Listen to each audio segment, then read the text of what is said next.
नमस्ते मेरे प्यारे दोस्तों। किसी भी कंपटीशन की तैयारी करने में सेट प्रैक्टिस करना सबसे ज़्यादा महत्वपूर्ण होता है, क्योंकि इससे आपका पढ़ा हुआ पूरा चैप्टर का प्रैक्टिस और रिवीजन हो जाता है और भूला हुआ चीज़ याद भी हो जाता है। तो डेली एक सेट का प्रैक्टिस करवाएंगे, साथ में महत्वपूर्ण प्रश्न भी बताएंगे जो परीक्षा में बार बार पूछा जाता है। तो चलिए दोस्तों शुरू करते हैं। पहला क्वेश्चन है कि खानवा का युद्ध डैश और राणा संगा के बीच लड़ा गया था। तो इसका करेक्ट आंसर है ऑप्शन नंबर सी, बाबर। यानी कि खानवा का युद्ध बाबर और राणा संगा के बीच लड़ा गया था। दोस्तों तैयारी करने का बेहतर तरीका ये होता है कि जब भी आप पढ़ें, आपके सामने जो क्वेश्चन है तो उससे रिलेटेड जितने भी इंपॉर्टेंट क्वेश्चन है और कन्फ्यूजन वाला क्वेश्चन है सबको एक साथ रिवीजन करना चाहिए। अब बाबर के बारे में कई क्वेश्चन है जो कि पूछा जाता है, ठीक है। और जैसे कि युद्ध खानवा का युद्ध है, एक है पानीपत का युद्ध है, फिर है चंदेरी का युद्ध है, घाघरा का युद्ध है। ये चारों युद्ध हम लोग एक साथ देखेंगे। तो सबसे पहले हुआ था 1526 में पानीपत का युद्ध हुआ था, ठीक है। 1526 में हुआ था पानीपत का युद्ध। फिर 1527 में हुआ था खानवा का युद्ध। ये सभी बाबर द्वारा लड़ा गया युद्ध है, ठीक है। फिर हुआ चंदेरी का युद्ध और एक हुआ था लास्ट में घाघरा का युद्ध, ठीक है। पानीपत का युद्ध हुआ था जो ये हुआ था 1526 में, ये 27 में और ये 1528 में और ये हुआ था 1529 में, ठीक है। ये चारों लगातार हुआ था। इसे याद कैसे रखना है, आप लोग भी याद किए होते हैं। जैसे पहले क्या था, पहले के ज़माने जब हम लोग भोज खाने जाते थे ना, तो पहले क्या पानी देता था ना, पानी देता था, फिर खाना खा लेते थे। उसके बाद मालूम चंदा भी दिया जाता था, यानी उसको बोलते थे छंदा। तो छंदा दिया जाता था, है ना, 100 रुपया चाहे 11 रुपये छंदा दिया जाता था। फिर क्या घर चल जाते थे, ठीक है। तो पानी पीना, फिर खाना खाना है, फिर छंदा लेना है और घर चले जाना है, ठीक है। तो ये लगातार 4 युद्ध हो गया, बाबर द्वारा लड़ा गया है, ठीक है। अब ये युद्ध क्वेश्चन में पूछा गया कि खानवा युद्ध किसके किसके बीच लड़ा गया था, तो बाबर और राणा संगा के बीच लड़ा गया था। फिर अभी आपसे कभी पूछे थे कि पानीपत का युद्ध कौन कौन कौन लड़ा था, तो आपको याद रखना है। देखिए पानीपत का युद्ध पहला नंबर तो याद रखना है, ये चारों में बाबर था, ठीक है। अब बाबर के साथ कौन कौन था वो ध्यान रखना है। तो पानीपत का युद्ध हुआ था बाबर और इब्राहिम लोदी के बीच हुआ था, ठीक है। फिर जो ये खानवा का युद्ध है बाबर और राणा संगा के बीच हुआ। चंदेरी का युद्ध हुआ था बाबर और मेदिनी राय के बीच हुआ था। और घाघरा का युद्ध जो था ये हुआ था बाबर और महमूद लोदी के बीच हुआ था। तो इस तरह से आपको याद रखना है, ठीक है। और ये चारों युद्ध में बाबर विजयी हुआ था, ये ध्यान रखना है। देखिए खानवा का युद्ध शुरू से देखते हैं। पानीपत का युद्ध, खानवा का युद्ध, चंदेरी का युद्ध और घाघरा का युद्ध, ये चारों युद्ध हुआ 1526, 27, 28, 29 में। और बाबर की मृत्यु हो गई थी 1530 ईस्वी में। तो ये इतने चीज़ याद रखना आपको। नेक्स्ट क्वेश्चन है, क्वेश्चन नंबर 2 है कि औरंगजेब ने देश की अवधि के दौरान मुगल साम्राज्य पर शासन किया, यानी कि औरंगजेब का कार्यकाल कितना था। तो इसका करेक्ट आंसर है ऑप्शन नंबर सी, 1658 से 1707 ईस्वी तक औरंगजेब का शासनकाल था, ठीक है। अब औरंगजेब से क्वेश्चन जो पूछा जाता है उसमें ये देखना है कि किस मुगल शासक ने ये जो होता है ना सिख गुरु, जो 9वें गुरु था तेग बहादुर की हत्या करवाया था, तो वो औरंगजेब था, ठीक है। ये ध्यान रखना है पहला नंबर।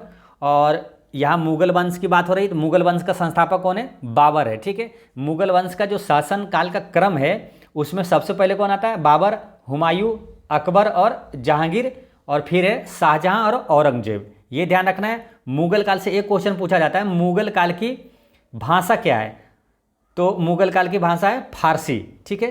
तो इसे याद कैसे रखना है, जैसे दोस्तों लोग में बोलते हैं ना हंसी मजाक में, मुँह फाड़ देंगे, यानी कि मुगल काल की फारसी, ऐसे रिलेट कर लेना, याद करना है मुगल काल की फारसी, ठीक है। और एक गुप्त की भाषा पूछा जाता है, गुप्त काल की आधिकारिक भाषा क्या है, तो गुप्त काल की आधिकारिक भाषा है संस्कृत। इसे याद कैसे रखना है, गुप्त संस्कृत, गुप्त संस्कृत, यानी गुप्त की भाषा है संस्कृत और मुगल काल की फारसी। नेक्स्ट क्वेश्चन है यूएस यानी कि यूनाइटेड स्टेट्स का राष्ट्रीय खेल कौन सा है, तो इसका करेक्ट आंसर है बेसबॉल है, ठीक है। इसका राष्ट्रीय खेल यूएस यानी अमेरिका की बात हो रही है। देखिए अभी अगर सबसे ताकतवर या तो बोल रहे हैं कि सबसे जो ताकतवर या तो सबसे कीमती देश कौन सा है, वो है अमेरिका। तो सबसे उसमें क्या बेसी, हम लोग देहाती बोलते हैं ना बेसी, तो बेसी ताकतवर कौन है? बेसबॉल, यानी कि बेसबॉल कहाँ का है? अमेरिका का है। देखिए इसका जो बेसबॉल का किस परिसर में खेला जाता है, तो उसका भी नाम मालूम क्या? डायमंड। तो डायमंड भी हो गया बेसी, मतलब बेसी कीमत वाला हो गया डायमंड। तो इससे रिलेट करना है। देखिए अमेरिका का बेसबॉल, और बेसबॉल खेला जाता है डायमंड में, है ना, डायमंड वाला ऑप्शन आएगा। तो वहाँ ध्यान रखना है कि बेसबॉल यानी बेसी कीमती वाला, उसका डायमंड टिक करना है। ठीक है, ये ध्यान रखना है। ठीक है, और एक है बास्केटबॉल यहाँ। ठीक है, बास्केटबॉल किस राज्य का राजकीय खेल है? ये क्वेश्चन पूछा जाता है। तो राजस्थान का राजकीय खेल है बास्केटबॉल। ठीक है, अच्छा ये बेसबॉल में कितने खिलाड़ी होता है? तो इसमें 9 खिलाड़ी होता है, ये ध्यान रखना है। बास्केटबॉल में कितने खिलाड़ी होता है? तो 5 खिलाड़ी होता है। नेक्स्ट क्वेश्चन है कि भारतीय संविधान के निम्नलिखित अनुच्छेदों में से कौन सा राष्ट्रीय अनुसूचित जाति आयोग से संबंधित है? तो इसका करेक्ट आंसर है अनुच्छेद 338। ठीक है, रेलवे एनटीपीसी में क्वेश्चन पूछा गया था कि लोकसभा में एससी एसटी के लिए सीटों का आरक्षण किस अनुच्छेद में है? तो वो है अनुच्छेद 330 में। ठीक है, देखिए लोकसभा में एससी एसटी का आरक्षण हो गया अनुच्छेद 330 में, और विधानसभा में यानी कि राज्य का जो होता है विधानसभा में एससी एसटी का सीटों का आरक्षण किस अनुच्छेद में है? तो 332 में है। ठीक है, एससी एसटी मतलब क्या हुआ कि अनुसूचित जाति और अनुसूचित जनजाति के लिए सीटों का आरक्षण है। ठीक है, तो देखिए इसे याद कन्फ्यूजन ना हो तो इसलिए एक रिलेट कर लीजिए जिसको। देखिए विधानसभा में 32, विधान 32 है ना, विधानसभा में कौन सा अनुच्छेद है? ये 332 में है, और लोकसभा में एससी एसटी का आरक्षण वो 330 में है। तो ये आपको याद रखना है। और एक क्वेश्चन याद रखना है कि राष्ट्रीय पिछड़ा वर्ग आयोग को जो है ना संवैधानिक दर्जा जो है कब मिला था? तो राष्ट्रीय पिछड़ा वर्ग आयोग के संवैधानिक दर्जा 102वां संविधान संशोधन अधिनियम के तहत 2018 में मिला था। लेकिन राष्ट्रीय पिछड़ा वर्ग की आयोग का गठन कब हुआ था? तो वो 1993 में ही हुआ था, लेकिन संवैधानिक दर्जा 2018 में मिला। ठीक है, ये याद रखना है। राष्ट्रीय पिछड़ा वर्ग आयोग का गठन कब हुआ? 1993 में। नेक्स्ट क्वेश्चन है भारत की आकस्मिकता निधि का संरक्षण कौन होता है? तो वो होता है राष्ट्रपति। ठीक है, ये ध्यान रखना है। भारत की आकस्मिकता निधि किस अनुच्छेद में है? तो अनुच्छेद 267 में है। भारत की संचित निधि किस अनुच्छेद में है? तो 266 में है। नेक्स्ट क्वेश्चन है कि भारतीय राष्ट्रीय कांग्रेस का लाहौर अधिवेशन कब आयोजित किया गया था, जहां बैठक में उपस्थित सभी ने 26 जनवरी को स्वतंत्रता दिवस के रूप में मनाने का संकल्प लिया था? तो लाहौर अधिवेशन कब हुआ था? 1929 में हुआ था, है ना। इसका करेक्ट आंसर हो जाता है ऑप्शन नंबर बी। अब देखिए 1929 का लाहौर अधिवेशन आया। इसमें एक इंपॉर्टेंट क्वेश्चन यहाँ याद रखना है जो पूछा जाता है कि पूर्ण स्वराज की मांग कब किया गया? तो ये 1929 के लाहौर अधिवेशन में ही किया गया था। ठीक है, अब यहाँ स्वतंत्रता की बात आई है तो एक क्वेश्चन ये इंपॉर्टेंट बीपीएससी में पूछा गया है कि विदेशी भूमि पर तिरंगा फहराने वाला वो पहला कौन था? को पहला भारतीय कौन था? तो वो थे मैडम भीखाजी कामा। ठीक है, ये ध्यान रखना है। एक क्वेश्चन ये पूछा गया था कि मैडम भीखाजी कामा ने 1907 में किस विदेशी धरती पर भारतीय तिरंगा फहराया था? तो कहाँ फहराया था? तो जर्मनी के स्टटगार्ट में फहराया था। ठीक है, जर्मनी के स्टटगार्ट में ये ऑप्शन में था। ठीक है, स्टटगार्ट था, तो ये ध्यान रखना है, स्टटगार्ट है ना, यही आंसर था। जर्मनी के स्टटगार्ट में फहराया गया था, पहला विदेशी धरती पर झंडा फहराया गया था। ये काफ़ी इंपॉर्टेंट क्वेश्चन है, आपको याद रखना है। ठीक है, नेक्स्ट क्वेश्चन है कि जिन्होंने भारत में लोगों एक आर्थिक योजना की योजना तैयार की, यानी कि सिंपल है कि जन योजना का तैयार किया था, कौन किया था? एम.एन. राय ने किया था। ठीक है, 1945 में एम.एन. राय ने जन योजना बनाया था, उसी के बारे में यहाँ पूछा हुआ है। ठीक है, अब एक क्वेश्चन ये याद रखिए जयप्रकाश नारायण ने भी कि सर्वोदय योजना किसने तैयार किया? तो जयप्रकाश नारायण ने तैयार किया था सर्वोदय योजना 1950 में। ठीक है, भारत का लौह पुरुष किसे कहा जाता है? तो सरदार वल्लभ भाई पटेल को कहा जाता है। अच्छा, सी.डी. देशमुख से क्या याद रखेंगे? तो आरबीआई का जो प्रथम भारतीय गवर्नर कौन था? तो ये सी.डी. देशमुख ही थे। ये भी क्वेश्चन पूछा जाता है। नेक्स्ट क्वेश्चन है संयुक्त राष्ट्र द्वारा पर्यावरण एवं विकास पर रियो डी जेनेरो की मंजूरी किस वर्ष दी गई थी? तो इसका करेक्ट आंसर है 1992 में दिया गया था, यानी कि रियो डी जेनेरो जो सम्मेलन हुआ था वो 1992 में हुआ था। ठीक है, अब यहाँ से कुछ इंपॉर्टेंट क्वेश्चन पूछा जाता है तो सबको एक साथ देखेंगे। ठीक है, तो क्या है, जैसे कि मॉन्ट्रियल प्रोटोकॉल होता है, यानी कि मॉन्ट्रियल सम्मेलन कब हुआ था? 1987 में हुआ था। मॉन्ट्रियल प्रोटोकॉल 1987 में हुआ था। क्योटो प्रोटोकॉल कब हुआ? 1997 में हुआ था। तो ये ध्यान रखना है। नेक्स्ट क्वेश्चन है, यूएन पर्यावरणीय गतिविधियों का समन्वय करने वाला अंतर्राष्ट्रीय संगठन कौन सा है? तो इसका करेक्ट आंसर है ऑप्शन नंबर डी, संयुक्त राष्ट्र पर्यावरण कार्यक्रम। क्वेश्चन क्या पूछा है? यूएन पर्यावरणीय, ठीक है, तो पर्यावरणीय ये पर्यावरण कार्यक्रम है ना, यहाँ आंसर हो जाएगा संयुक्त राष्ट्र पर्यावरण कार्यक्रम, यानी कि United Nations environment programme, UNEP इसका होता है, ठीक है, संक्षिप्त रूप यूएनईपी। अब यहाँ से इंपॉर्टेंट क्वेश्चन पूछा जाता है, ठीक है, काफ़ी इंपॉर्टेंट क्वेश्चन पूछा जाता है। तो यहाँ ध्यान रखना है कौन कौन सा क्वेश्चन। देखिए, संयुक्त राष्ट्र पर्यावरण कार्यक्रम की स्थापना कब हुआ था? पहले ये ध्यान रखना है। संयुक्त राष्ट्र पर्यावरण कार्यक्रम की स्थापना 5 जून 1972 में हुआ था, ठीक है। देखिए, संयुक्त राष्ट्र पर्यावरण कार्यक्रम का स्थापना 5 जून 1972 में हुआ था। अब ये बताइए कि विश्व पर्यावरण दिवस कब मनाया जाता है? तो 5 जून को मनाया जाता है। तो इसीलिए यहीं से 5 जून लिया गया, ठीक है, यहीं से 5 जून को विश्व पर्यावरण दिवस मनाया जाने लगा। तो पहले यहाँ रिलेट हो गया ये, ठीक है। संयुक्त राष्ट्र पर्यावरण कार्यक्रम की स्थापना हुआ था 5 जून 1972 को, और इसीलिए 5 जून को विश्व पर्यावरण दिवस मनाया जाता है, ठीक है। अब एक क्वेश्चन ये याद रखना है कि वन्य जीव संरक्षण अधिनियम कब लागू हुआ? तो भारत में वन्य जीव संरक्षण अधिनियम भी 1972 में ही लागू हुआ था, ठीक है। तो ऐसे रिलेट हो गया, 3 क्वेश्चन हो गया। देखिए, यूएनईपी यानी संयुक्त राष्ट्र पर्यावरण कार्यक्रम की स्थापना हुआ था 5 जून 1972 को, 5 जून को फिर ये मनाया जाने लगा विश्व पर्यावरण दिवस, और 1972 में ही वन्य जीव संरक्षण अधिनियम लागू हुआ था। अब यहाँ याद कर लेंगे ये कि जो संयुक्त राष्ट्र पर्यावरण कार्यक्रम का मुख्यालय कहाँ है? तो वो है नैरोबी में, ठीक है। नैरोबी कहाँ है? तो केन्या की राजधानी है नैरोबी। चलिए, नेक्स्ट क्वेश्चन है, भारत के पूर्वी तट में ज़्यादातर किस प्रकार की मिट्टी पाई जाती है? तो इसका करेक्ट आंसर है जलोढ़ मिट्टी पाई जाती है। अब इंपॉर्टेंट क्वेश्चन जलोढ़ से ये पूछा जाता है डायरेक्ट कि भारत में सबसे ज़्यादा पाई जाने वाली मिट्टी कौन सी है? तो जलोढ़ मिट्टी है, ठीक है। और क्या है, सबसे उपजाऊ मिट्टी कौन सी होती है? तो ये जलोढ़ मिट्टी ही होती है, ठीक है। एक चीज़ यहाँ ध्यान रखना है कि जलोढ़ मिट्टी में नाइट्रोजन और फास्फोरस की मात्रा कम होती है, ठीक है। अब एक क्वेश्चन ऐसे पूछा जाता है कि नवीन जलोढ़ मिट्टी को क्या कहते हैं? तो नवीन जलोढ़ मिट्टी को खादर कहा जाता है, ठीक है, नवीन को खादर कहा जाता है, और पुरानी जलोढ़ मिट्टी को बांगर कहा जाता है। ये क्वेश्चन भी पूछा जाता है, ठीक है, तो ये याद रखना है। नेक्स्ट क्वेश्चन है कि बारी दोआब देश के बीच का क्षेत्र है। तो बारी और दोआब किसे कहा जाता है? ब्यास और रावी नदी के बीच का क्षेत्र को है ना बारी दोआब कहा जाता है, ठीक है, बारी दोआब। लेकिन दोआब से मतलब क्या समझते मालूम? दोआब किसे कहा जाता है?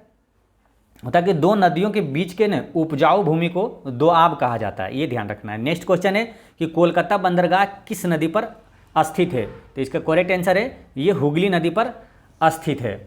अच्छा, भारत का सबसे गहरा बंदरगाह कौन सा है? तो विशाखापत्तनम में बंदरगाह सबसे गहरा बंदरगाह है, जो कि आंध्र प्रदेश में है। एक क्वेश्चन पूछा गया था कि किस बंदरगाह को है ना जवाहरलाल नेहरू बंदरगाह नाम दिया गया है? तो नाहवा सोवा बंदरगाह को जवाहरलाल नेहरू बंदरगाह कहा जाता है, ठीक है। नाहवा सोवा बंदरगाह कहाँ है? मुंबई में है। नेक्स्ट क्वेश्चन है क्वेश्चन नंबर 13, निम्नलिखित में से इनमें से कौन सा भारतीय राज्य शीर्ष 5 वन आच्छादित क्षेत्रों में शामिल नहीं है? यानी कि सबसे ज़्यादा वन जो क्रम में है वो 5 राज्यों में कौन सा शामिल नहीं है? तो सबसे ज़्यादा वन कहाँ है? एमपी में, ठीक है।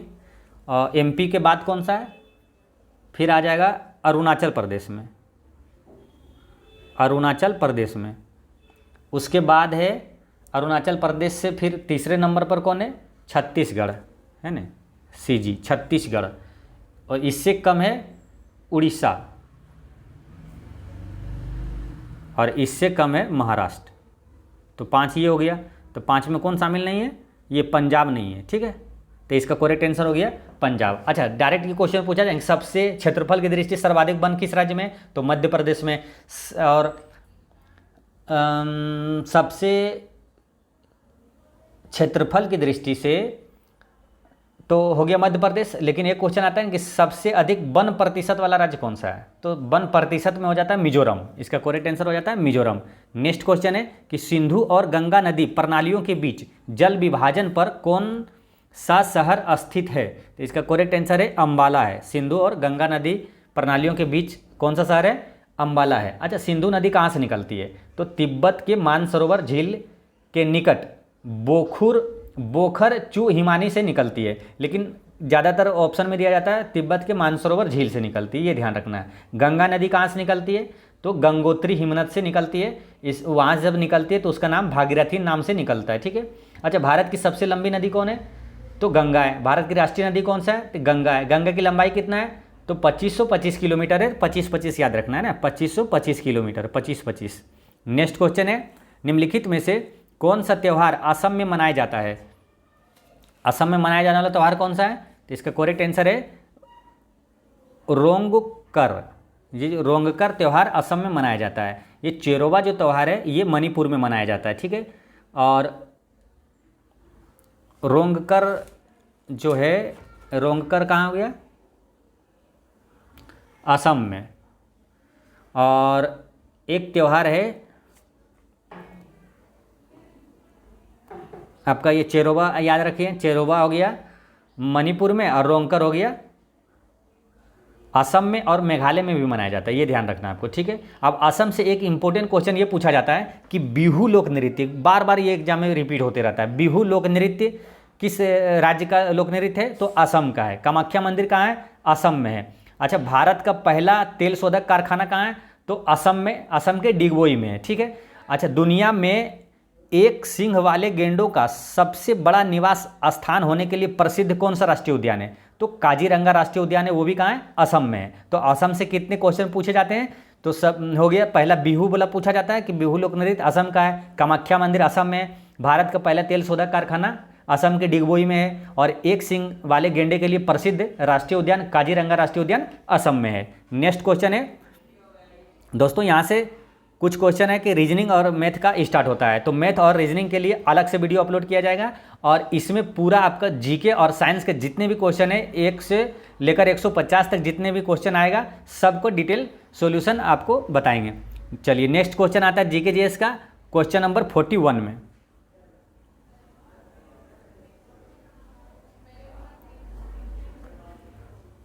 फोर्टी वन में पूछा गया कि निम्नलिखित में से कौन से विलयन में विद्युत का चालन नहीं होता है, तो इसका करेक्ट आंसर है एल्कोहल और ग्लूकोज में का विलयन जो होता है इसमें विद्युत का चालन नहीं होता है, क्योंकि अल्कोहल और ग्लूकोज का विलयन है ना, एक कार्बनिक यौगिक है, ठीक है।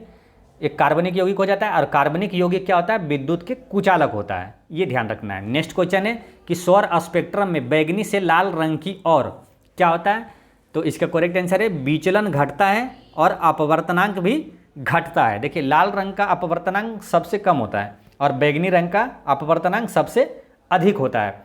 अपवर्तनांक वर्ण विक्षेपण किसे कहते हैं मालूम, श्वेत प्रकाश का प्रिज्म से होकर गुजरने पर 7 रंगों में टूटना वर्ण विक्षेपण कहलाता है। नेक्स्ट क्वेश्चन है कि कोई कार किसी समतल सड़क पर त्वरित होकर अपने आरंभिक वेग का 4 गुना वेग प्राप्त कर लेती है, यानी कि उसका वेग 4 गुना हो जाता है, तो इस प्रक्रिया में कार की स्थितिज ऊर्जा क्या होगा, तो स्थितिज ऊर्जा में कोई परिवर्तन नहीं होगा, क्योंकि जो स्थितिज ऊर्जा का जो होता है वो अलग है। ये वेग जो आता है ना वो गतिज ऊर्जा में आता है, गतिज ऊर्जा परिवर्तन होगा। गतिज ऊर्जा का सूत्र क्या होता है, हाफ mv²। तो जैसे यहाँ गति बढ़ाया तो इसकी गतिज ऊर्जा में परिवर्तित होगा, स्थितिज ऊर्जा में कोई परिवर्तन नहीं होगा। इसका करेक्ट आंसर हो जाएगा कोई परिवर्तन नहीं होती है, ठीक है। नेक्स्ट क्वेश्चन है 2 ओम और 4 ओम प्रतिरोध के 2 प्रतिरोधकों को किसी बैटरी में संयोजित करने पर यदि ये प्रतिरोधक क्या होगा, यदि ये प्रतिरोधक श्रेणी क्रम में संयोजित हो तो इनसे समान धारा प्रवाहित होगी। इसका आंसर हो गया बी।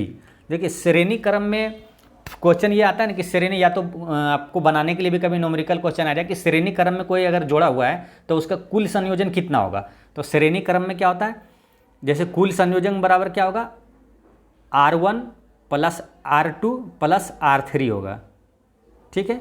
और समांतर क्रम में होगा तो कुल कितना होगा, कुल संयोजन उसका कितना होगा, तो 1/R1 plus 1/R2 plus 1/R3 इस तरह से होगा। ठीक है, यानी कि श्रेणी क्रम में होता है वो सिंपल होता है, ठीक है, सीधा में, और समांतर क्रम में होगा कुल संयोजन तो ये बटा वाला में होगा। ठीक है, ये ध्यान रखना है। अब यहाँ एक 2 क्वेश्चन इंपॉर्टेंट याद रखना है जो कि एग्जाम में पूछा जाता है। प्रतिरोध का एसआई मात्रक क्या है, ओम। अब प्रतिरोधकता का एसआई मात्रक क्या है, ओम मीटर। ध्यान रखना है, प्रतिरोध का ओम, अब प्रतिरोधकता का ओम मीटर। नेक्स्ट क्वेश्चन है, ब्रॉडबैंड एक उच्च क्षमता संरक्षण संचरण प्रौद्योगिकी का उपयोग किस कारण कर रही है। तो इसका करेक्ट आंसर है, आवृत्ति की व्यापक श्रेणी के लिए ब्रॉडबैंड एक उच्च क्षमता संचरण प्रौद्योगिकी का उपयोग किया जाता है। ठीक है, ये ध्यान रखना है। अब यहाँ पर एक क्वेश्चन यहाँ याद रखना है कि लेन का फुल फॉर्म क्या होता है, ये क्वेश्चन पूछा जाता है। ठीक है, तो लोकल एरिया नेटवर्क, और वेन का फुल फॉर्म क्या हो जाएगा, ये पूछा जाता है वाइड एरिया नेटवर्क, है ना। नेक्स्ट क्वेश्चन है कि किसी वस्तु पर किया गया कार्य निम्न में से किस पर निर्भर नहीं करता है। तो इसका करेक्ट आंसर है, ये वस्तु के द्रव्यमान पर निर्भर नहीं करता है, क्योंकि किया गया कार्य जो होता है वो क्या होता है, बल गुना विस्थापन होता है। ठीक है, यानी कि बल और विस्थापन पर ये निर्भर करता है, लेकिन द्रव्यमान पे निर्भर नहीं करता, ये ध्यान रखना है। अब यहाँ एक चीज़ ध्यान रखना है, कार्य का एसआई मात्रक क्या होता है, जूल, और ऊर्जा का एसआई मात्रक क्या होता है, जूल, यानी कि कार्य और ऊर्जा दोनों का एसआई मात्रक जूल होता है। नेक्स्ट क्वेश्चन है, निम्नलिखित में से कौन सा उपकरण विद्युत चुंबकीय प्रेरण की घटना पर आधारित है। तो इसका करेक्ट आंसर है जनरेटर। ये क्या है, विद्युत चुंबकीय प्रेरण की घटना पर आधारित है। ठीक है, जनरेटर को हिंदी में क्या बोलते हैं, विद्युत जनित्र। विद्युत जनित्र क्या करता है, यांत्रिक ऊर्जा को विद्युत ऊर्जा में बदलता है। अच्छा, धारिता के एसआई मात्रक क्या है, तो फैराडे है। ठीक है, एक क्वेश्चन आता है कि सूक्ष्म विद्युत धारा का पता किस यंत्र से लगाया जाता है, तो गैल्वेनोमीटर से लगाया जाता है। ठीक है, सूक्ष्म विद्युत धारा का पता गैल्वेनोमीटर से लगाया जाता है, और विद्युत धारा को किस यंत्र से मापा जाता है, आमीटर से मापा जाता है, ये ध्यान रखना है। अब विभवांतर को किससे मापा जाता है, वोल्ट मीटर से मापा जाता है। नेक्स्ट क्वेश्चन है, किसी अवतल दर्पण पर चित्र में दर्शाए गए अनुसार आपतित प्रकाश किरण के लिए निम्न आरेखों में कौन सा सही है। तो क्या अवतल दर्पण पर आपतित किरण, ये किरण आपतित हो रही है अवतल दर्पण पर, तो होता क्या है, देखिए दर्पण की ओर है ना मुख्य अक्ष के समानांतर आपतित प्रकाश किरणें जो होता है वो परावर्तन के बाद, यानी कि जैसे कि ये मुख्य अक्ष है, ठीक है, ये इसको मानिए ये मुख्य अक्ष है, तो इसके समानांतर जो आपतित किरण होता है ना, तो परावर्तन के बाद वो क्या होता है, मुख्य फोकस से होकर गुजरता है। यानी कि ये एफ जो है ना बिंदु, ये तो जब ऐसे आएगा ये मुख्य फोकस से होकर गुजरेगा। ये मुख्य फोकस से कहाँ गुजर रहा है, इसमें नहीं, इसमें नहीं, इसमें नहीं गुजर रहा है, यहाँ गुजर रहा है ना मुख्य फोकस से। देखिए यहाँ ये आपतित कौन है, आपतित किरण है किसके, ये मुख्य जो अक्ष है इसके समानांतर ये आपतित किरण है, तो ये जब परावर्तित होगी तो मुख्य फोकस से होकर गुजरेगी ये बिंदु से। तो यानी इसका करेक्ट आंसर हो जाता है ऑप्शन नंबर डी, चित्र डी वाला सही है। नेक्स्ट क्वेश्चन है 49 है, निम्नलिखित में से कौन सी किसी बिंदु स्रोत से उस पर आपतित प्रकाश का समानांतर प्रकाश पुंज बना सकता है। तो इसका करेक्ट आंसर है अवतल दर्पण और उत्तल लेंस दोनों ही क्या कर सकता है, आपतित प्रकाश का समानांतर प्रकाश पुंज बना सकता है। नेक्स्ट क्वेश्चन है कि 0.23 ग्राम सोडियम को जल से अभिकृत करने पर मुक्त हाइड्रोजन का आयतन होगा। जो जब ये प्रक्रिया अति करेंगे ना, रसायन अभिक्रिया करेंगे 0.23 ग्राम सोडियम को जल से जब अभिक्रिया कराने पर मुक्त हाइड्रोजन का आयतन कितना होगा, जबकि सोडियम का द्रव्यमान दिया हुआ है 23 ग्राम।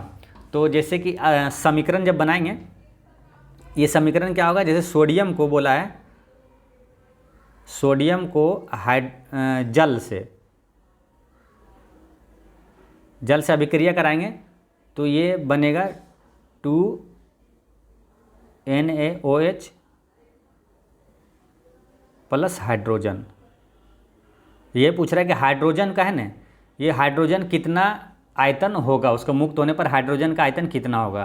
तो इसको कैसे बनाएंगे, जैसे देखिए 2Na होता है ना, अभिक्रिया जो हुआ वो 2Na हुआ, तो 2Na यानी कि सोडियम का दिया है 23 ग्राम, तो 23 दूनी कितना हो जाएगा 46 ग्राम। 46 ग्राम का जो मुक्त हाइड्रोजन हुआ है वो कितना है आयतन, देखिए वो है 22.4 लीटर। ठीक है, ये 22.4 लीटर कहाँ से आया, तो देखिए होता क्या है कि मानक तापमान और दबाव पर किसी भी गैस के 1 मोल में 22.4 लीटर की मात्रा होती है। ठीक है, मानक तापमान और दबाव पर किसी भी गैस की 1 मोल में 22.4 लीटर की मात्रा होती है। तो 1 मोल में 22 यानी कि वो जो समीकरण में है उसमें क्या है कि इतना बराबर आप इतना 22.4 लीटर लिख सकते हैं। तो 46 ग्राम बराबर है 22.4 लीटर, इसको लीटर है तो ऑप्शन में आंसर जो है सारा मिलीमीटर में दिया हुआ है। तो 22.4 लीटर को मिलीमीटर में बदलेंगे तो 1000 से गुना कर देंगे तो इतना मिलीमीटर हो गया। ठीक है, 46 ग्राम बराबर इतना मिलीमीटर है। तो पूछा है 0.23 ग्राम बराबर कितना होगा, तो इसको क्या करेंगे, दशमलव से यहाँ 2 शून्य नीचे आ जाएगा, ये 23 दूनी 46 और डबल शून्य से ये डबल शून्य चला जाएगा और 2 से इसको काटिएगा तो 112, यानी कि 112 मिलीमीटर इसका आंसर हो जाएगा, option number B. Next question है कि कौन सी मिट्टी हिमालय की 3 महत्वपूर्ण नदी प्रणालियों गंगा, सिंधु तथा ब्रह्मपुत्र के मिट्टी के जमाव के कारण बनती है, तो इसका करेक्ट आंसर है जलोढ़ मिट्टी बनती है। ठीक है, जलोढ़ मिट्टी से क्वेश्चन क्या पूछा जाता है कि भारत के सर्वाधिक क्षेत्रफल में किस मिट्टी का विस्तार है, तो जलोढ़ मिट्टी का विस्तार है। सर्वाधिक उपजाऊ मिट्टी कौन सी है, तो जलोढ़ मिट्टी है। एक चीज़ यहाँ क्वेश्चन यह ध्यान रखना है, सिंधु नदी कहाँ से निकलती है, सतलज कहाँ से निकलती है, ब्रह्मपुत्र कहाँ से निकलती है, ये क्वेश्चन पूछा जाता है। ठीक है, तो आपको ध्यान रखना है सिंधु, सतलज और ब्रह्मपुत्र ये तीनों तिब्बत के मानसरोवर के निकट से निकलती है। ठीक है, मानसरोवर झील के निकट से निकलती है। कौन कौन सा, इसे याद रखना है, सत सिंधु ब्रह्मपुत्र, सत सिंधु ब्रह्मपुत्र, यानी कि सतलज, सिंधु और ब्रह्मपुत्र ये तीनों तिब्बत के मानसरोवर झील से निकलती है। गंगा नदी कहाँ से निकलती है, तो ये गंगोत्री से निकलती है। नेक्स्ट क्वेश्चन है निम्नलिखित में से किस योजना का संबंध वित्त मंत्रालय से नहीं है, तो इसका करेक्ट आंसर है प्रधानमंत्री कौशल विकास योजना का संबंध वित्त मंत्रालय से नहीं है, क्योंकि इसका संबंध है कौशल विकास और उद्यमिता मंत्रालय से है। ठीक है, बाकी ये किसान विकास पत्र, प्रधानमंत्री गरीब कल्याण योजना और प्रधानमंत्री सुरक्षा बीमा योजना का संबंध वित्त मंत्रालय से है। नेक्स्ट क्वेश्चन है कि भारत के संविधान के निम्नलिखित में से किस अनुच्छेद में संसद के दोनों सदनों की संयुक्त बैठक का प्रावधान किया गया है, तो संयुक्त बैठक का प्रावधान किस अनुच्छेद में है, अनुच्छेद 108 में। यहाँ पर 3 क्वेश्चन पूछा जाता है। ठीक है, पहला हो गया कि दोनों सदनों की संयुक्त बैठक किस अनुच्छेद में है, तो 108 में। अब दोनों सदनों की संयुक्त जो बैठक है वो कौन बुलाता है, तो राष्ट्रपति बुलाता है। दूसरा क्वेश्चन हो गया, तीसरा ये पूछा जाता है कि जो दोनों सदनों की संयुक्त बैठक की अध्यक्षता कौन करता है, तो वो लोकसभा अध्यक्ष करता है, ये याद रखना है। ठीक है, और एक चीज़ साथ में ये अभी याद रखना है कि जो संयुक्त बैठक है ना वो साधारण विधेयक या तो वित्त विधेयक के मामलों में बुलाया जा सकता है। ठीक है, लेकिन धन विधेयक और संविधान संशोधन विधेयक में नहीं बुलाया जा सकता है। नेक्स्ट क्वेश्चन है भारत में जो वस्तु एवं सेवा कर यानी जीएसटी की सर्वोच्च दर क्या है, तो जीएसटी की जो स्लैब है वो दर है कितना है, 0% है, 5% है, 0, 5, 12, 18, 28। तो सबसे बड़ी पूछा है कौन सा सर्वोच्च, तो 28% है ना, इसका करेक्ट आंसर हो जाएगा ऑप्शन नंबर बी। अब जीएसटी से यहाँ कुछ क्वेश्चन है इंपॉर्टेंट जो कि पूछा जा सकता है, तो काफ़ी इंपॉर्टेंट क्वेश्चन वो बनता है, तो आपको याद रखना है। पहला है कि जीएसटी का फुल फॉर्म क्या हो गया, गुड्स एंड सर्विस टैक्स। ठीक है, वस्तु एवं सेवा कर। भारत में जीएसटी कब लागू हुआ, 1 जुलाई 2017 को, ये एग्जाम में पूछा हुआ क्वेश्चन है। ठीक है, भारत में जीएसटी कब लागू हुआ, 1 जुलाई 2017 को। जीएसटी कौन सा कर है, तो अप्रत्यक्ष कर है। अच्छा, भारत में जीएसटी जो है किस देश के मॉडल पर आधारित है, तो कनाडा देश के मॉडल पर आधारित है। अच्छा, जीएसटी सबसे पहले किस देश में लागू हुआ, तो वो फ्रांस में लागू हुआ। नेक्स्ट क्वेश्चन है किसी राज्य का राज्यपाल किसके प्रसाद पर्यंत अपना पद धारण करता है, तो भारत के राष्ट्रपति के प्रसाद पर्यंत ये पद धारण करता है। अब एक क्वेश्चन याद रखना है कि किस अनुच्छेद के तहत राज्यपाल को नियुक्ति किया जाता है, तो अनुच्छेद 155 के तहत। ठीक है, और प्रत्येक राज्य का एक राज्यपाल होगा, ये किस अनुच्छेद में कहा गया है, तो अनुच्छेद 153 में कहा गया है, तो ये ध्यान रखना है। नेक्स्ट क्वेश्चन है कि नकटी डैम पक्षी अभ्यारण्य बिहार के किस जिले में है? तो इसका करेक्ट आंसर है ये जमुई जिले में है। ठीक है, नकटी डैम पक्षी अभ्यारण्य जमुई जिला में है, और नागी डैम पक्षी अभ्यारण्य अभी पूछे तो वो जमुई में है। जमुई से कितने स्टूडेंट हैं कमेंट में बताइएगा। और एक क्वेश्चन पूछा जाता है भीम बांध वन्यजीव अभ्यारण्य कहाँ है? तो वो है मुंगेर में। ठीक है, ये ध्यान रखना है। नेक्स्ट क्वेश्चन है कि बिहार विधानसभा के प्रथम उपाध्यक्ष कौन हुए थे? तो इसका करेक्ट आंसर क्या होगा? ये अब्दुल बारी थे ना। इसका करेक्ट आंसर है option number B, Shri Abdul Bari. अच्छा, बिहार विधानसभा के प्रथम अध्यक्ष कौन थे? तो वो थे राम दयालु सिंह। बिहार के प्रथम मुख्यमंत्री कौन थे? तो श्री कृष्ण सिंह थे। और जो बिहार स्वतंत्र भारत में बिहार के पहले राज्यपाल कौन हुए? तो वो हुए थे जयराम दास दौलतराम। नेक्स्ट क्वेश्चन है क्रांतिकारी संगठन आजाद दस्ता का गठन निम्नलिखित में से किसके द्वारा किया गया था? इसका करेक्ट आंसर है जयप्रकाश नारायण द्वारा किया गया था। अब जयप्रकाश नारायण से कई इंपॉर्टेंट क्वेश्चन पूछा जाता है, वो ध्यान रखना है। ठीक है, जयप्रकाश नारायण को लोकनायक कहा जाता है। ठीक है, क्वेश्चन आता है लोकनायक किसे कहा जाता है? ऑप्शन में बाल गंगाधर तिलक भी रहेगा, क्योंकि बाल गंगाधर तिलक को लोकमान्य कहा जाता है। तो कन्फ्यूजन ना हो इसलिए रिलेट ऐसे कर लीजिए। देखिए, लोकमान्य वो किसे कहा जाता है? बाल गंगाधर तिलक को, यानी कि किसी को मान सम्मान देंगे तिलक लगाकर, यानी लोकमान्य हो गया तिलक, और लोकनायक हो गए जयप्रकाश नारायण। एक क्वेश्चन ये पूछा जाता है कि संपूर्ण क्रांति का नारा किसने दिया? तो ये जयप्रकाश नारायण ने दिया। सर्वोदय योजना को तैयार किसने किया? तो जयप्रकाश नारायण ने किया था। नेक्स्ट क्वेश्चन है निम्नलिखित में से कौन सा राष्ट्र बिमस्टेक संगठन का सदस्य नहीं है? ये क्वेश्चन अभी 2022 में बिहार से सीजीएल में पूछा गया है, सेम क्वेश्चन। ठीक है, बिमस्टेक का सदस्य नहीं है, तो बिमस्टेक का सदस्य कौन कौन सा है ये पहले याद रखना आपको। ठीक है, तो जैसे बिमस्टेक है,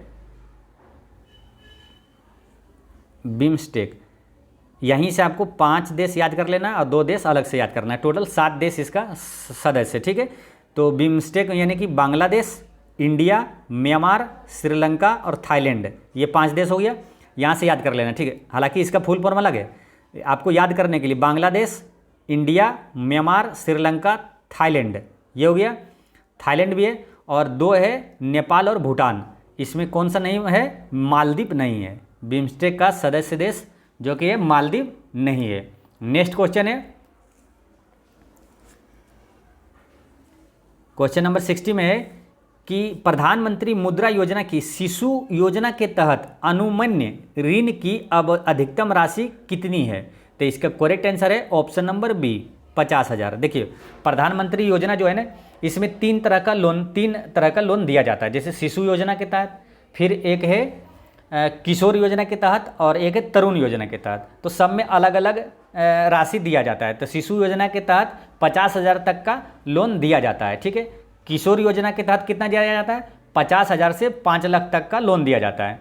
आपसे पूछ लीजिएगा कि तरुण योजना के तहत कितना लोन दिया जाता है? तो 5 लाख से 10 लाख तक दिया जाता है, ये ध्यान रखना है। प्रधानमंत्री मुद्रा योजना का प्रारंभ कब हुआ? 2015 में हुआ था। नेक्स्ट क्वेश्चन है 61। देश के सर्वोच्च नागरिक पुरस्कार पद्म पुरस्कार की शुरुआत निम्नलिखित में से किस वर्ष हुई थी? हालांकि देश का सर्वोच्च नागरिक पुरस्कार पद्म पुरस्कार नहीं है। देश का सर्वोच्च नागरिक पुरस्कार कौन सा है? भारत रत्न है। ठीक है, ये ध्यान रखना है। तो पद्म पुरस्कार की शुरुआत कब हुआ? 1954 में हुआ था। ठीक है, और भारत रत्न की भी शुरुआत कब हुआ? 1954 में ही हुआ था। अच्छा, देश का सर्वोच्च नागरिक पुरस्कार है भारत रत्न। दूसरा नागरिक पुरस्कार कौन सा है? दूसरा में आ जाता है पद्म विभूषण, तीसरा में पद्म भूषण, और चौथा में पद्म श्री, ये ध्यान रखना है। अच्छा, 2023 में कितने लोगों को पद्म पुरस्कार मिला है? 106 लोगों को मिला है। ठीक है, 6 लोगों को पद्म भूषण मिला, पद्म विभूषण मिला है, सबसे बड़ा वाला जो है ना पद्म विभूषण। फिर 9 लोगों को मिला है पद्म भूषण, और 91 लोगों को मिला है पद्म श्री पुरस्कार। 91, 900 और 6, 106 लोगों को टोटल मिला है। नेक्स्ट क्वेश्चन है कि निम्नलिखित में से किसने इन कस्टडी उपन्यास लिखा है? इसका करेक्ट आंसर है अनीता देसाई ने इन कस्टडी उपन्यास लिखा है। ठीक है, अनीता देसाई का पहला उपन्यास कौन सा था मालूम? क्राई द पीकॉक, ये ध्यान रखना है। नेक्स्ट क्वेश्चन है कि प्रख्यात संगीतकार अरविंद पारिख निम्नलिखित में से किस वाद्य यंत्र से संबंधित है? इस टाइप के क्वेश्चन पूछा जाता है, तो इसलिए ध्यान रखना है। ये अरविंद पारिख जो है ये सितार वादक है। ठीक है, सितार वाद्य यंत्र से संबंधित है। सितार वाद्य यंत्र से एक महत्वपूर्ण व्यक्ति है जिसके बारे में पूछा जाता है एग्जाम में बार बार, पंडित रविशंकर। का संबंध किस वाद्य यंत्र से है? तो सितार वाद्य यंत्र से संबंधित है। एक क्वेश्चन जो कि कई बार पूछा गया है, उस्ताद बिस्मिल्लाह खां किस वाद्य यंत्र से संबंधित है? तो शहनाई वादक थे उस्ताद बिस्मिल्लाह खां। उस्ताद बिस्मिल्लाह का खां जन्म है ना बिहार में हुआ था, बक्सर के डुमराव में। एक क्वेश्चन पूछा जाता है सरोद वादक, प्रसिद्ध सरोद वादक कौन सा है? ठीक है, वो है अमजद अली खान। ठीक है, पूछा जाएगा ना कि अमजद अली खान किस वाद्य यंत्र से संबंधित है? तो सरोद वादक है, अमजद सरोद, अमजद सरोद, अमजद अली खान सरोद वादक है। नेक्स्ट क्वेश्चन है निम्नलिखित में से किस राजवंश के शासन काल को भारतीय इतिहास का स्वर्ण काल कहा जाता है? तो इसका करेक्ट आंसर है गुप्त वंश के काल को भारतीय इतिहास का स्वर्ण काल कहा जाता है। आप गुप्त वंश से जो भी इंपॉर्टेंट क्वेश्चन पूछे जाते हैं सबको एक साथ रिवीजन करेंगे। गुप्त वंश का संस्थापक कौन है? श्रीगुप्त। गुप्त काल की आधिकारिक भाषा क्या है?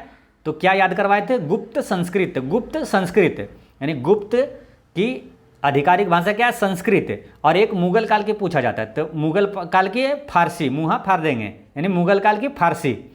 और लोदी वंश का संस्थापक कौन है? बकलोल लोदी, ये याद रखना है। ठीक है, लोदी वंश का संस्थापक कौन है?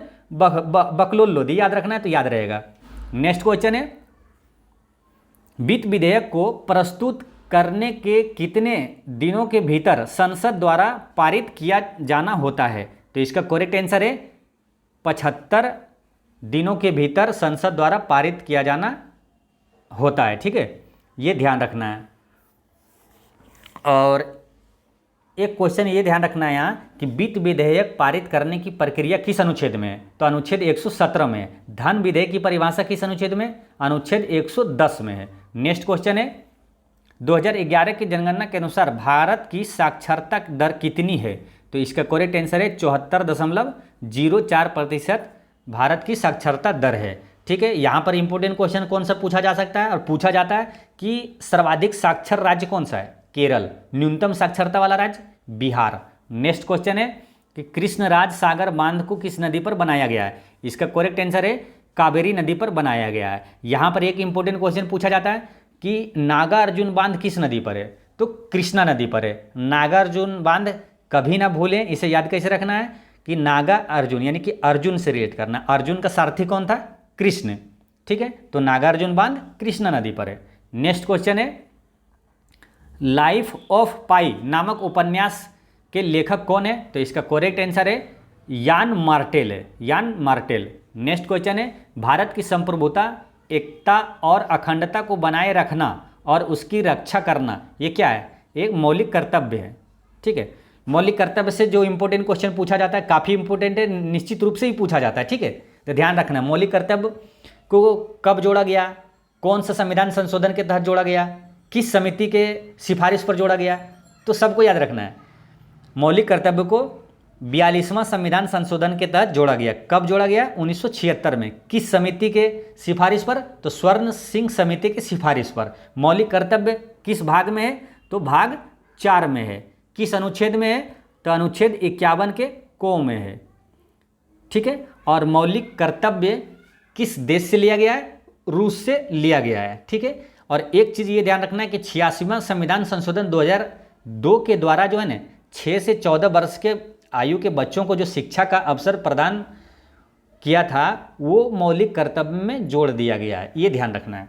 नेक्स्ट क्वेश्चन है लॉर्ड चेम्सफोर्ड 1919 में जालियांवाला बाग की घटना की जांच के लिए किस समिति का गठन किया था? तो ये जालियांवाला बाग हत्याकांड किस समिति का गठन हुआ था? हंटर समिति का गठन किया गया था। अब यहाँ पे इंपॉर्टेंट क्वेश्चन पूछा जाता है जालियांवाला बाग हत्याकांड से। ठीक है, पहले ये याद रखिए कि चेम्सफोर्ड का कार्यकाल कितना था? 1916 से 1921 था। ठीक है, जालियांवाला बाग हत्याकांड कब हुआ?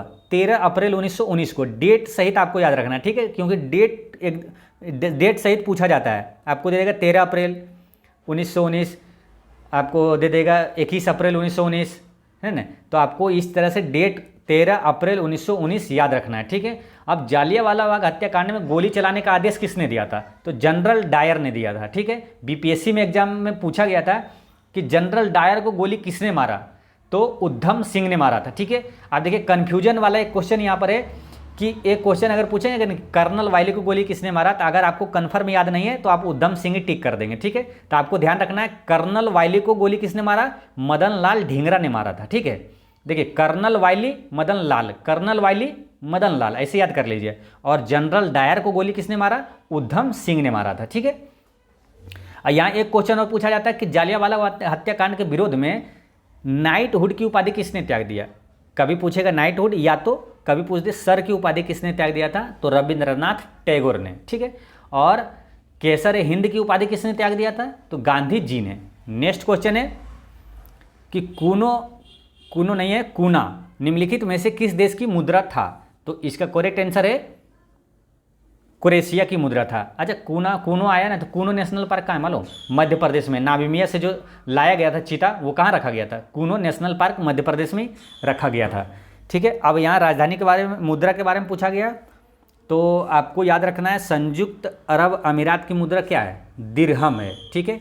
केन्या की मुद्रा क्या है, शिलिंग है। और सऊदी अरब की मुद्रा याद रखना है, क्योंकि यहाँ संयुक्त अरब अमीरात और सऊदी अरब में कन्फ्यूजन होता है। संयुक्त अरब अमीरात की मुद्रा हो गया दिरहम, और सऊदी अरब का है रियाल, ठीक है, ये याद रखना है। नेक्स्ट क्वेश्चन है सूडान का क्या है, सूडान का है मालूम क्या, पाउंड, सूडान का है पाउंड।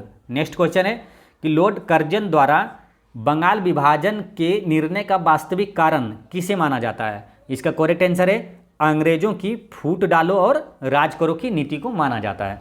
अब यहाँ एक क्वेश्चन आता है ना कि जो बंगाल विभाजन हुआ था किसके शासनकाल में हुआ था, तो ये लॉर्ड कर्जन याद रखना है। कब हुआ था, 1905 में हुआ था। और एक क्वेश्चन आता है कि बंगाल विभाजन के बाद कौन सा आंदोलन शुरू हुआ था, तो हुआ था स्वदेशी आंदोलन शुरू हुआ था, ठीक है, ये याद रखना है। स्वदेशी आंदोलन में कब शुरू हुआ था, तो 7 अगस्त 1905 को शुरू हुआ था। नेक्स्ट क्वेश्चन है कि इनमें से कौन सा जलडमरू मध्य रूस और संयुक्त राज्य अमेरिका के एक राज्य के बीच स्थित है, इसका करेक्ट आंसर है 73 का आंसर हो जाएगा ऑप्शन नंबर डी। बेरिंग जलडमरू मध्य जो है वो रूस और अमेरिका के बीच स्थित है, ठीक है। एक मैगलन जल संधि, वो किसको किसको जोड़ती है, तो प्रशांत महासागर को दक्षिण अटलांटिक महासागर से जोड़ती है मैगलन जल संधि। एक क्वेश्चन पूछा जाता है कि भारत और श्रीलंका के बीच कौन सा जलडमरू मध्य है, तो पाक जलडमरू मध्य है भारत और श्रीलंका के बीच। नेक्स्ट क्वेश्चन है 74 में पूछा गया है कि द्वीप समूह टिएरा डेल फुएगो किस महाद्वीप में स्थित है, तो इसका करेक्ट आंसर है ये दक्षिण अमेरिका महाद्वीप में स्थित है। अच्छा विश्व में कुल कितने महाद्वीप है, तो 7 महाद्वीप है। सबसे बड़ा महाद्वीप कौन सा है, तो एशिया है। सबसे छोटा महाद्वीप कौन सा है, ऑस्ट्रेलिया है। काला महाद्वीप किसे कहा जाता है, अफ्रीका को।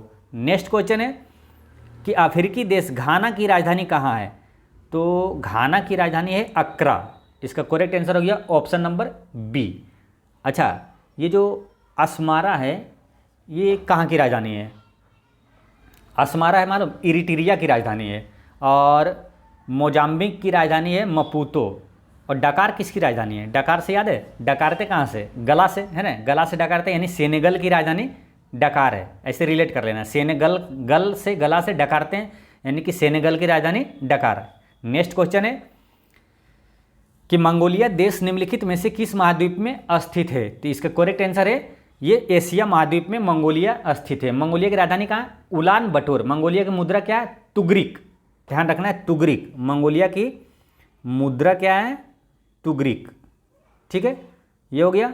और क्या एक क्वेश्चन पूछा जाता है कि एशिया का जो सबसे बड़ा मरुस्थल है गोबी मरुस्थल वो कहाँ है, वो मंगोलिया और चीन के सीमा पर स्थित है, ठीक है, ये ध्यान रखना है। मंगोलिया मालूम एक लैंडलॉक कंट्री है यानी कि भू आवस्थित देश है। अच्छा सबसे बड़ा लैंडलॉक कंट्री कौन सा है, तो वो है कजाकिस्तान, ठीक है, ये याद रखना है। नेक्स्ट क्वेश्चन है बिहार पंचायत राज अधिनियम कब पारित हुआ, तो 2006 में पारित हुआ था, ठीक है, 2006 में। अब एक क्वेश्चन याद रखना, ग्राम पंचायत का गठन काफ़ी बार पूछा जाता है। ग्राम पंचायत का गठन किस अनुच्छेद में, तो अनुच्छेद 40 में है। नेक्स्ट क्वेश्चन है कि काम के बदले अनाज कार्यक्रम किस पंचवर्षीय योजना में प्रारंभ किया गया था, तो इसका करेक्ट आंसर है ऑप्शन नंबर बी, 5वीं पंचवर्षीय योजना में प्रारंभ किया गया था, ठीक है।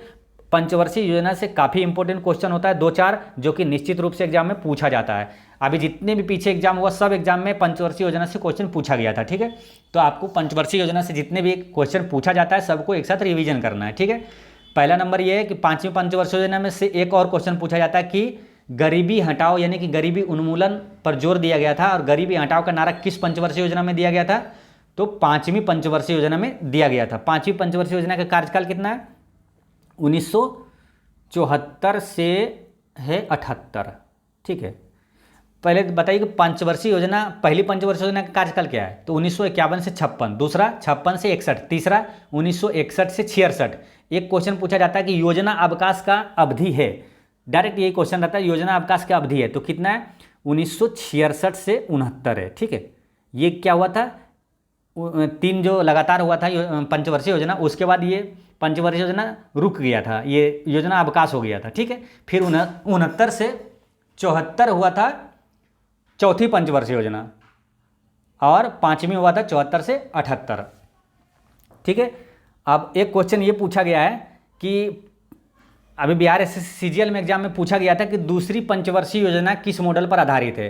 तो वो पीसी महालनोबिस मॉडल पर आधारित है। अब पहली पंचवर्षीय योजना हेरोड डोमर मॉडल पर आधारित है, ठीक है। एक क्वेश्चन यहाँ मतलब 2-3 क्वेश्चन ये पूछा जाता है, जैसे कि भिलाई इस्पात संयंत्र जो है किस पंचवर्षीय योजना में स्थापित हुआ था? तो आपको याद रखना है भिलाई, दुर्गापुर और एक है राउरकेला, ये तीनों जो इस्पात संयंत्र कारखाना है दूसरी पंचवर्षीय योजना में स्थापित हुआ था। अब ये क्वेश्चन पूछा जाता है कि भिलाई जो है ना किसके सहयोग से स्थापित हुआ था? तो भिलाई लो इस्पात कारखाना जो है वो रूस के सहयोग से स्थापित हुआ था, ठीक है। और राउरकेला जर्मनी के सहयोग से, और भिलाई राउरकेला, और एक है दुर्गापुर जो है वो ब्रिटेन के सहयोग से स्थापित हुआ था। नेक्स्ट क्वेश्चन है, अखिल भारतीय बाघ अनुमान जो 2022 नामक रिपोर्ट के अनुसार सर्वाधिक बाघों की संख्या वाला राज्य कौन सा है? तो वो है मध्य प्रदेश, ठीक है। जब भी रिपोर्ट आती है तो मध्य प्रदेश 1 नंबर में रहता है, ठीक है। सर्वाधिक बाघों की संख्या मध्य प्रदेश में कितना है? तो 785 बाघ है 2022 के अनुसार, ठीक है। और भारत में कुल कितना बाघ हो गया है? 3167, ठीक है।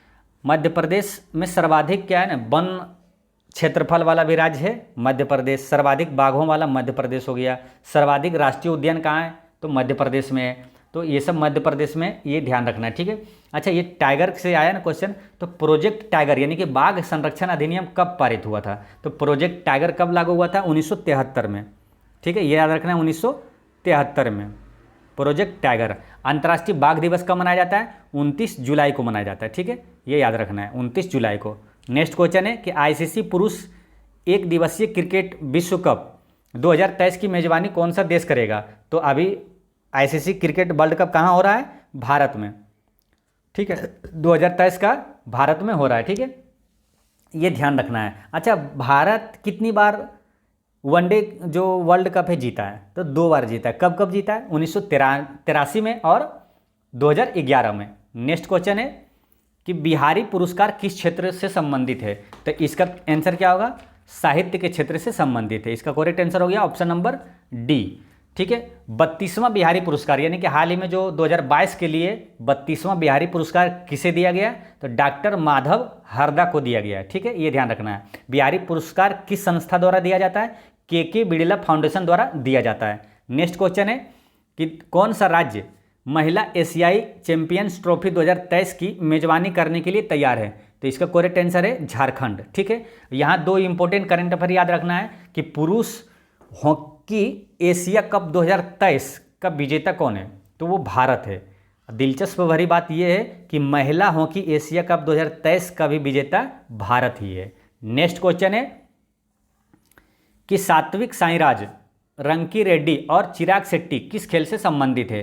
तो इसका करेक्ट आंसर है ये दोनों बैडमिंटन से संबंधित है। नेक्स्ट क्वेश्चन है कि विश्व खुशहाली रिपोर्ट 2023 में भारत का स्थान क्या है? तो इसका करेक्ट आंसर है ऑप्शन नंबर डी, 126वें स्थान पर है विश्व खुशहाली सूचकांक में, ठीक है।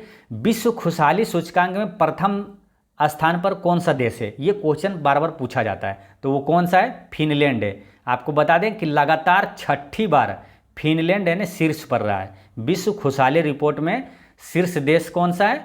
फिनलैंड है। ठीक है, अब एक क्वेश्चन पूछा जाता है मानव विकास सूचकांक 2023 में भारत कौन सा रैंक पर है, तो वो है 132। खुशहाली में 126, मानव विकास में 132 और विश्व प्रेस स्वतंत्रता सूचकांक में भारत का स्थान है 161वां। तो ये याद रखना है। नेक्स्ट क्वेश्चन है कि एक जिला एक उत्पाद किस केंद्रीय मंत्रालय द्वारा प्रारंभ किया गया था, तो इसका करेक्ट आंसर है ग्रामीण विकास मंत्रालय द्वारा ये प्रारंभ किया गया था। सबसे पहले क्या यूपी ने एक जिला एक उत्पाद योजना प्रारंभ कब किया था, 2018 ईस्वी में किया था। नेक्स्ट क्वेश्चन है 181 से 101।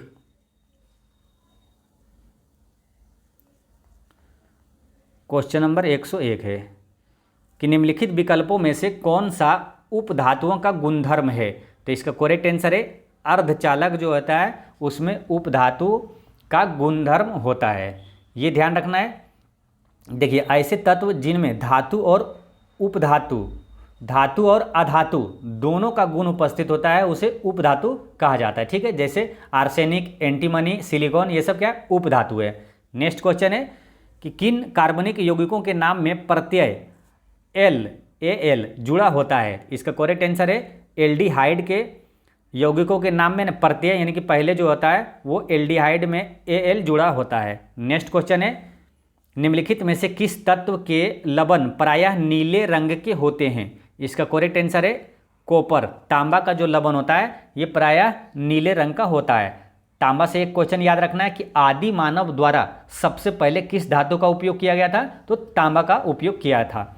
नेक्स्ट क्वेश्चन है कि नींबू के रस का पीएच मान लगभग होता है, तो ये कितना होता है, ऑप्शन नंबर 2 बी है, 2 के बराबर होता है पीएच मान। ठीक है, अच्छा पीएच मान का आविष्कार किसने किया था, पीएच मान का आविष्कार सोरेनसन ने किया था, ये ध्यान रखना है। और एक मानव रक्त के बारे में पूछा जाता है कि मानव रक्त का पीएच मान कितना है, तो वो है 7.36 से 7.42 मानव रक्त का पीएच मान इतना होता है। ठीक है, और पीएच मान में क्या होता है, देखिए 7 से कम होता है तो वो क्या होता है, अम्लीय होता है। अगर पीएच मान 7 के बराबर है तो उदासीन होता है, और 7 से अधिक होता है तो वो क्षारीय होता है।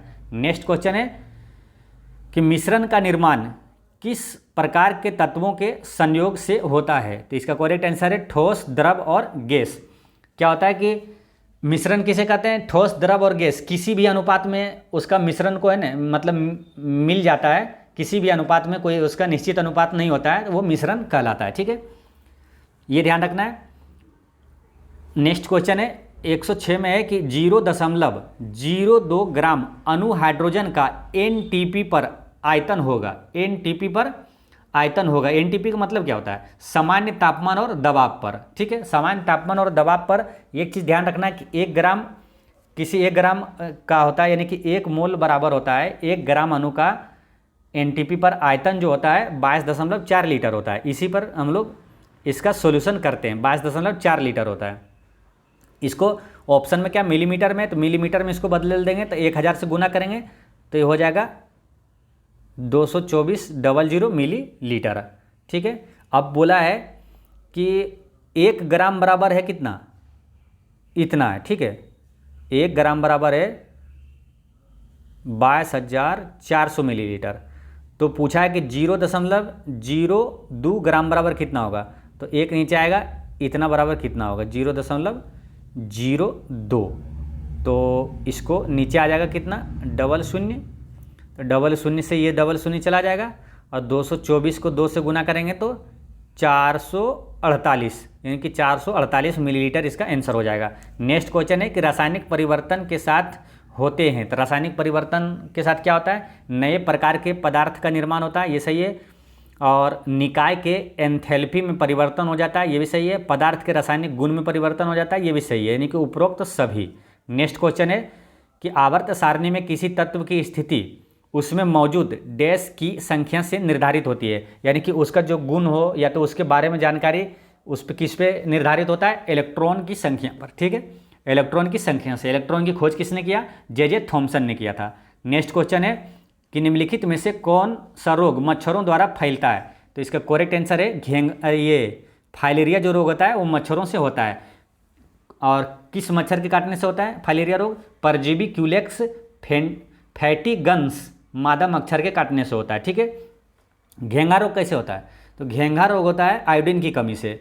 और मलेरिया रोग मादा एनोफिलीज मच्छर के काटने से होता है, ये क्वेश्चन पूछा जाता है। ठीक है, मलेरिया रोग। और डेंगू किस मच्छर के काटने से होता है, ये क्वेश्चन भी पूछा गया है। ठीक है, डेंगू होता है एडीज मच्छर के काटने से। नेक्स्ट क्वेश्चन है 110 में है कि यदि मेढक टिड्डे को खा जाए तो ऊर्जा स्थानांतरण किस दिशा में होगा?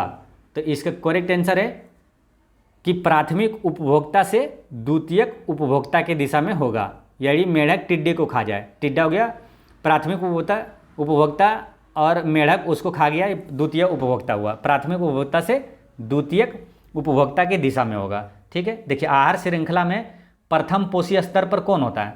उत्पादक होता है, यानी कि हरे पौधे। नेक्स्ट क्वेश्चन है कि छुई मुई का पौधा किस कुल का सदस्य है? तो छुई मुई का पौधा है ना, ये है मीमोसैसी कुल का सदस्य है। नेक्स्ट क्वेश्चन है 112 कि पेप्टिक व्रण के जीवाणु का पता लगाने वाले वैज्ञानिक का नाम था। इसका करेक्ट आंसर है ये रॉबिन वारेन और बैरी मार्शल, यानी कि ए और बी दोनों। पेप्टिक व्रण का जीवाणु को पता लगाया था रॉबिन वारेन और बैरी मार्शल। अच्छा, जीवाणु का खोज किसने किया? तो वो किया था लुवेन हॉक। और विषाणु की इवानो वास्की। नेक्स्ट क्वेश्चन है किसी पारितंत्र में अपघटक क्या होता है? अपघटक ये होता है ना कि जैव पदार्थ को वो कार्बनिक रूप में बदल देता है। ठीक है, ये होता है अपघटक। नेक्स्ट क्वेश्चन है कि कैब रोग का दूसरा नाम है। तो कैब रोग का दूसरा नाम क्या है? इसका करेक्ट आंसर है ये रेटिकुलो एंडोथीलियोसिस कैब रोग का दूसरा नाम है। यह होता है किससे? वायरस से होता है। नेक्स्ट क्वेश्चन है कि हेपेटाइटिस ई के विषाणु किसके द्वारा स्थानांतरित होते हैं? तो इसका करेक्ट आंसर है, इसका करेक्ट आंसर हो जाएगा 115 का बी, जल द्वारा। ठीक है, हेपेटाइटिस जो होता है ना वो विषाणु द्वारा, विषाणु जनित रोग है, ये भी ध्यान रखना है। ठीक है, तो दोस्तों इस तरह सेट नंबर 2 का पूरा जीके और साइंस का क्वेश्चन होता है समाप्त। पिछले वीडियो में मैंने आपसे क्वेश्चन पूछा था कि 5G की शुरुआत कब हुआ था? तो वो होता है 2022 में। अब 4G की शुरुआत हुआ था 2012 में। ठीक है, और आज का क्वेश्चन है कि किसे महामना कहा जाता है। ठीक है, तो इसका आंसर आप कमेंट में दीजिएगा और कोई भी डाउट हो तो कमेंट में पूछिएगा। ठीक है, और एक चीज़ ध्यान रखना है कि आपका मुस्कान एक अनमोल खजाना है, इसे छोटी छोटी बातों में खोने ना दें। पढ़ते रहें, मुस्कुराते रहें। जय हिंद दोस्तों।